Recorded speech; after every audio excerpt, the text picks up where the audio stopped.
Good morning, everyone, and welcome into Wake and Take. It's your boy Jason, and we have plenty of football to talk about today. It is officially week one of the NFL season, which means we have obviously games to watch this weekend, but also actual news, actual information, and tons of things will be changing, becoming more exciting, everything throughout the week. Today, we've had some news to discuss from all over the weekend, tons of stuff to talk about, as well as I'm going to be giving you some back of the show after we covered the news as to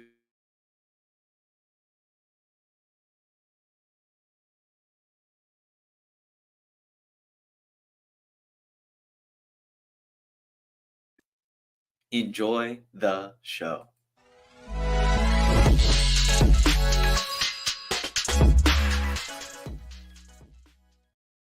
Good to see everyone in this morning. We are officially back on Instagram. I'm trying to figure that out as I moved apartments. I haven't been able to stream to Instagram the past couple of weeks, but we are back Monday through Friday, 10 a.m. Eastern on Instagram, on Facebook, on Twitter, on YouTube, giving you what you need to know. We're going to start things off today with Kadarius Toney, who Andy Reid has announced will be ready for Week 1's matchup versus the Detroit Lions. That is Thursday Night Football. As we know with Kadarius Toney, his health is always a concern. And this offseason, he picked up an injury in camp. Looked like it might linger. He might miss a few weeks, but no, he is good to go Week 1. That's good to see. I love myself some Kadarius Toney. When he is healthy, he's just so much fun to watch. He's electric. He's lightning in a bottle. He can do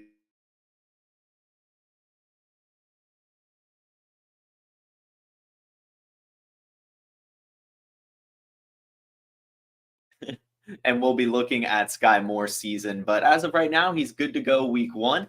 And I expect he'll totally have 2 touchdowns against the Lions because that's the most Kadarius Toney thing to happen. Be hurt all offseason. Everyone thinks you won't play. Come out, play, score 2 touchdowns. That's Kadarius Toney. Another wide receiver who had been battling some health issues and in his back is Michael Gallup, who, has kind of been off and on for the Cowboys, especially has stepped up when lots of injuries have happened, and he's been there. He has a 1,000-yard season under his belt from 2019. He's got decent workout metrics and everything. And now going into his 6th season, he says, I feel good. I smile all the time. I keep telling folks that I just smile when I walk in here because I know it's go time soon. Michael Gallup ready for the season, presumably fully healthy. And we'll see what that means. Right now, he is the wide receiver 3. He's behind Brandon Cooks, behind CeeDee Lamb. But as we know, with the Cowboys season, the past few seasons, that those injuries do pile up over the course of the year. And I'm sure Mike, a couple weeks, will know when those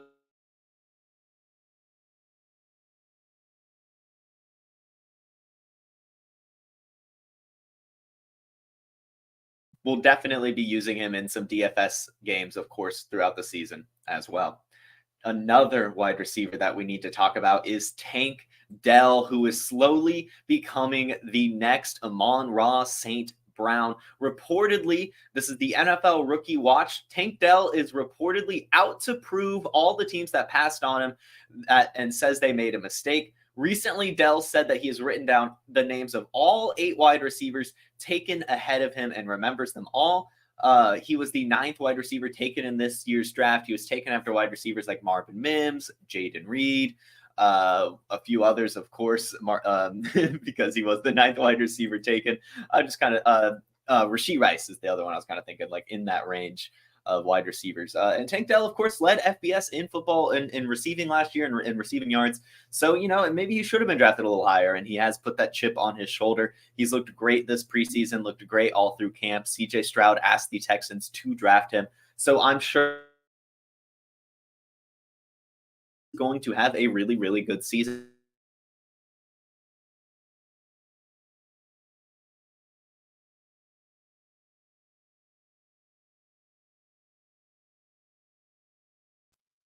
The next player to talk about is going to be Jared Goff, as it has come out that they are working on a contract extension.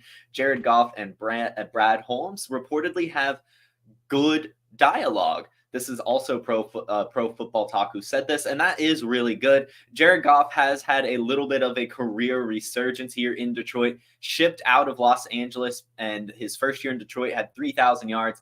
And last season, he truly broke out with 4,438 passing yards and 29 passing touchdowns. He was really good in a ton of metrics. He was number 5 in QB rating, number 2 in EPA, number 7 in deep ball accuracy, number 4 in overall accuracy rating, number 5th in yards per attempt, number 7 in yards per attempt, number 6 in passing yards.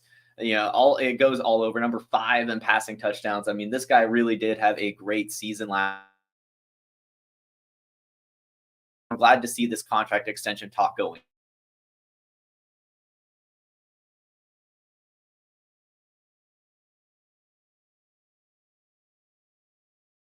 Very serviceable option at the position. As I just rattled off all the stats, fantastic season last year, and they are adding to the room. They've got Amon-Ra St. Brown. They just added Sam Laporta, and then of course Jameson Williams will be coming back from suspension later this year. If he can get this contract extension done, I'm sure his dynasty value will rise, and I would probably go ahead and try to trade for him before it becomes set in stone, because if this ends up being like a 5-year contract, then it's going to mean really, really good things and for his longevity with this team, because as they continue to be competitive, it becomes harder and harder to replace that quarterback position, especially when you play at the high level that Jared Goff has. And finally, one last news bit update before we talk about who may be the top performer by position. Cooper Kupp, as we know, tweaked his hamstring and is expected, to be day-to-day, maybe not be ready for week 1. We obviously don't know the full extent of this, as now that we are actually in season, coach speak is a thing, and I've been trying to take coaches at their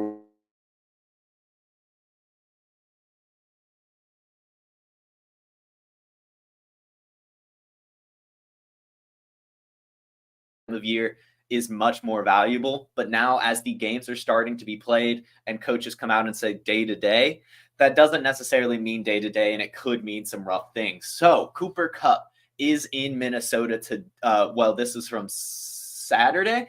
Saturday, he went up to Minnesota, per Ian Rappaport, to meet with a noted body specialist to further understand his hamstring injury. He had 2 pulls in this hamstring this summer already, and they want to comprehend the root of this issue.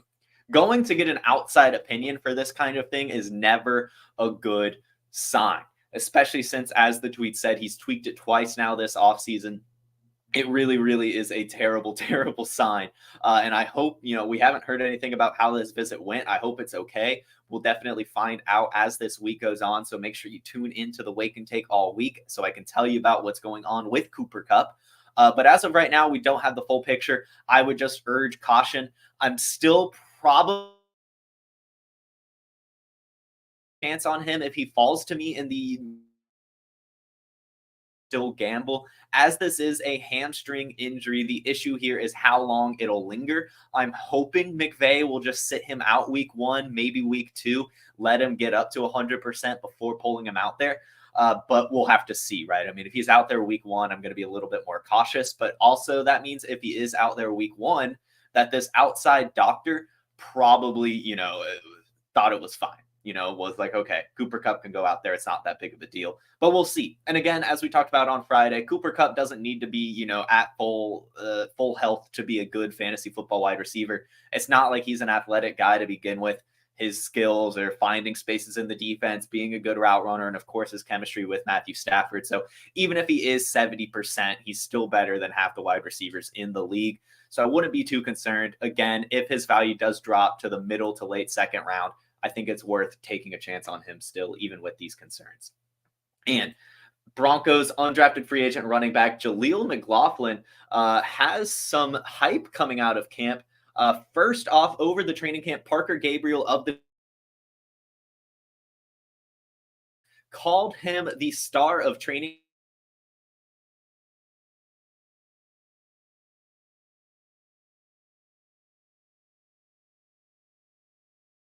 Out of the backfield as early as week 1. The rookie should be counted on right from the start, according to Parker Gabriel of the Denver Post. I'm excited to see what happens with him. What we know about Jaleel McLaughlin is that he went to Youngstown State and he went to the other Notre Dame, not the prestigious Notre Dame. Notre Dame College is where he went, not Notre Dame University.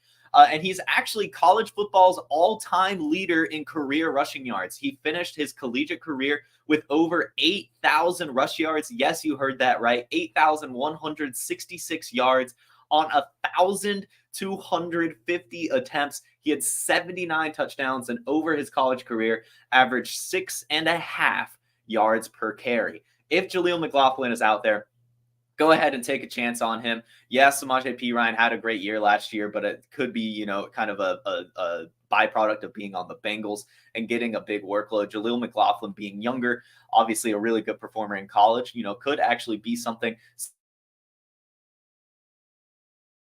eye on. And of course, we've seen undrafted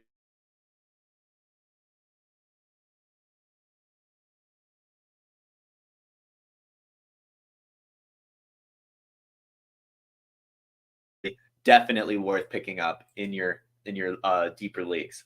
Before we move on to my hot takes, or not my hot takes, my takes, who I think will be the top scorer. I see a super chat here from YouTube. So shout out Slayton for asking this question. Happy Labor Day. Happy Labor Day to you as well. I hope you can enjoy some time in the sun, maybe the family, the friends, whatever you're doing today. Would you trade Dameon Pierce for Keenan Allen in PPR? In full PPR, yeah, I am going for Keenan Allen here, especially if you're a win now team. If it's Dynasty, you might have a little bit of concern trading away a young running back like Dameon Pierce. And I do think that Dameon Pierce is in for a year where he will outperform his ADP. But Keenan Allen, plain and simple, especially in full PPR, has top 10 wide receiver outcomes well within his range of outcomes. Right? I mean, the Chargers are probably going to pass the ball at least top 3 in the league this year, and Keenan Allen's part of that while healthy, especially for win now teams to trade for, because he is cheaper and probably will have a very similar season to like a Stephon Diggs or maybe a Devontae Adams. I'm expecting big things for Keenan Allen this year for sure. Hope that answers your question. The rest of you guys that have asked questions, we'll get to those at the back of the show unless you want to throw in a super chat. Next up, guys, it is time for who I think might be the top scorer by position for 2023. One of the things I wanted to do with this is try not to be too chalky. However, when it comes to wide receiver, it's hard not to go with the chalk pick. And I am picking Ja'Marr Chase to be the number 1 wide receiver for 2023. Yes, I'm picking Ja'Marr Chase over Justin Jefferson, and it's for a few reasons. Last season, he actually had more targets and more receptions than he did in his rookie year, despite playing in 5 less games. Last year, Ja'Marr Chase finished with 1,046 receiving yards, 9 touchdowns, and only 12 games. He was number 1 in expected fantasy points per game with 19.8. Yes, led the league in expected fantasy points. His targets have gone up every year. He averaged 11.1 targets last season. He's projected now for 170, which is almost 40 more than he's seen in his career. Plus, last season, incredibly efficient. 4 out of 12 of his games were 25 or more points. 2 of them, he scored 30 or more points. And in half of his games last season, half of Ja'Marr Chase's games last season, he scored 20 or more points. So I am going with Ja'Marr Chase for wide receiver 1 in 2023. And I think he will be the first wide receiver to go for over 2,000 yards this season. My number 1 quarterback, who is also kind of chalky, but, not quite chalky. I'm going to go with Justin Herbert, and this comes after I just hyped up Keenan Allen. As I said, I do believe they will probably lead the league in pass attempts, or at least be very, very close. And Justin Herbert last season was a disappointment, quote unquote. But when you look at all the metrics and the full picture, it was actually a wonderful season.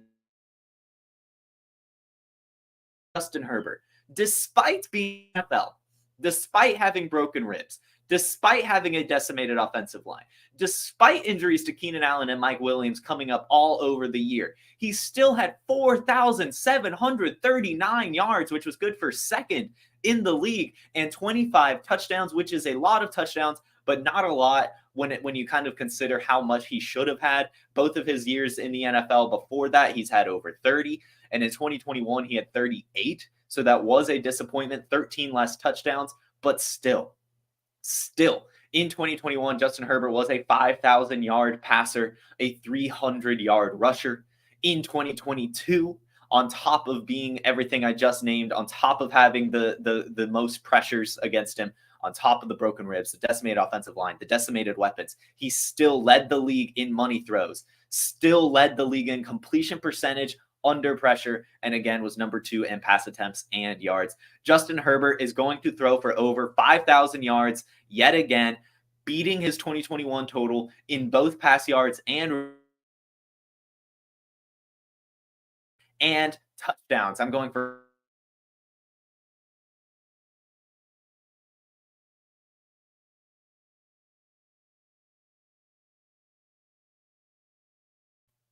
if you've listened to any of my shows this offseason, you'll know that it's Kyle Pitts. I do believe that Kyle Pitts will finally hit his expectations in 2023. Now that Marcus Mariota is gone, now that the bad Matt Ryan is gone, I think Desmond Ridder is a small upgrade to those, as well as the Falcons offense has fully come together. I know we were all burned by him last season and disappointed in him last season, but now everything is lining up for success for not only Kyle Pitts, but also for the Falcons. And in 2022, while only playing in 10 games, Kyle Pitts still had the second highest target share. He had the highest target rate. He was number 1 in deep targets, number 1 in air yard share, number 2 in average depth of target, number 1 in unrealized air yards, and number 5 in both expected points per game and yards per route run.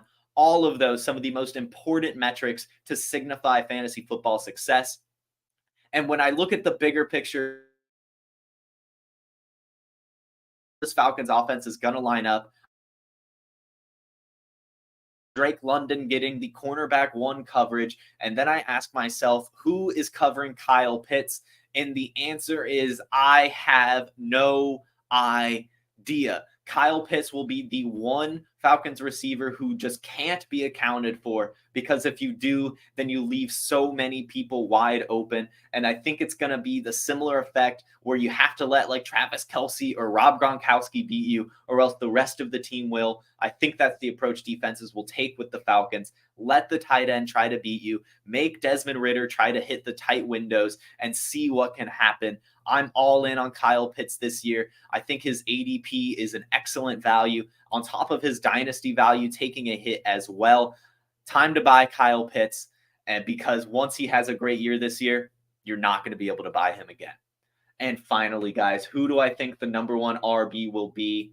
I was going back and forth. I almost went with Bijan Robinson, but in the interest of keeping this unique and not sounding like a homer, I'm actually going to go with Najee Harris to be the number 1 running back 23. I don't know where my sign is, the regular wake and take banner, but Najee Harris, I believe, will be the number 1 running back in 2023.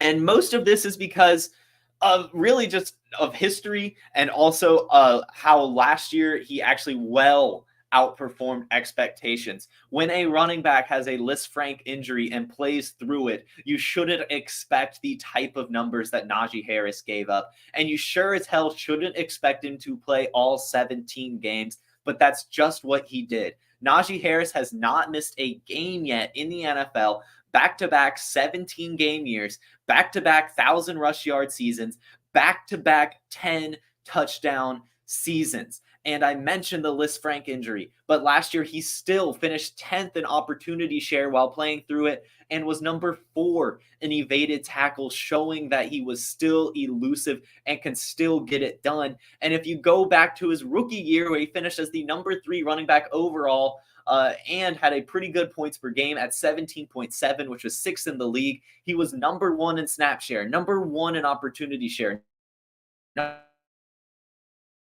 unweighted opportunities, number 1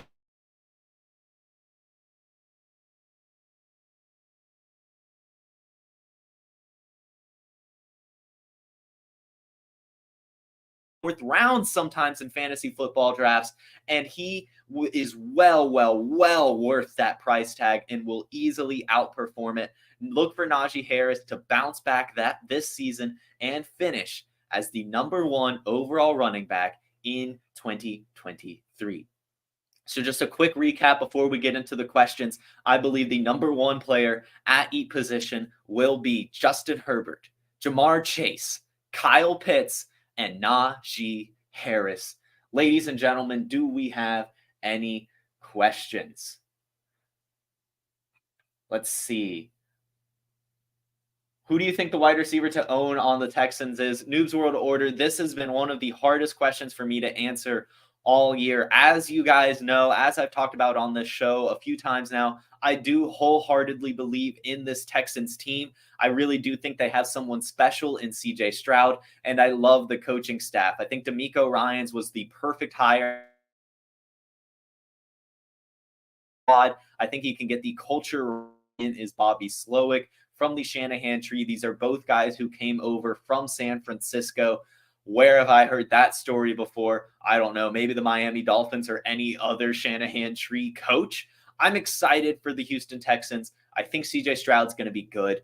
And I think all the wide receivers will be good. I just don't know who the main one will be. I'm almost starting to think it's just going to be pretty evenly split among people. I think Nico Collins is, of course, going to be the number 1. He'll have the more stereotypical route tree, maybe running some streaks, posts, the classic stuff. And then John Mechie and Tank Dell will be the more route running specialist type wide receivers going over the middle of the field, used in a bunch of different ways. And I think both of them will do well as well. I love myself some John Mechie, but and Tank Dell, really, as we're starting to hear how much of a dog he is and those preseason performances. So to answer your question, all of them. I think Dalton Schultz is in for a good year as well. I think Devin Singletary will probably outperform ADP, and I think the same for Dameon Pierce. I think all of these guys will be really football. So I guess the answer is probably going to be the cheapest one. And if I remember correctly, that is John Mechie. But I think you could get away with owning all of them. And if they follow you and it's the right pick, I would just get it. I think it'll be fine. Sky Moore, Rachaad White, George Pickens for PPR flex. Give me probably Rachaad White since it's PPR, but I do think George Pickens by the end of the year, really by a few weeks, will have solidified himself as the top dog in the Pittsburgh Steelers offense. And I think the same could be said for Sky Moore. I think these are great guys to be choosing from for your flex this season, Slayton. Congratulations on drafting well and building your roster well. And that is, that's it. That's it. Those are all the questions I have on YouTube. Actually, let me check. Actually, sorry, I forgot I'm doing Instagram now. I see some here on Instagram. Favorite draft strategy in 3 wideout leagues or double flex leagues. In that situation, you've got to go wide receiver, unless like Bijan Robinson is there in the 2nd round, something like that. You've got to try to get your top tier wide receivers early when there are 3 of them. Next, I have the 101 in a tight end premium super flex, leaning Josh Allen 1, then get Kincaid late. I think that's fine. I think that's great. Go ahead and get Josh Allen. I would almost say just get Patrick Mahomes and maybe try to get Kelsey when it comes back to you, but that might not happen. And that is actually all the questions. So thank you all for tuning in today. This was a great show. I hope you all have a fantastic Labor Day, a fantastic rest of your week, and I'll see you all tomorrow on the Player Profiler YouTube channel, Facebook, Twitter, and Instagram at 10 a.m. Eastern. I was Jason. This was Wake and Take. You guys were great. Have a good one. Peace. Hey, I want to take a moment to thank you for tuning in. It's important to me that all of our media be free. This is only possible because of you allowing a true independent sports media enterprise to thrive unlike any other in the business. So please subscribe to the All In Package to continue to make all of this possible, to ensure that all of our stats, information, data, content is available to you, especially you, the people that get the site and get the show.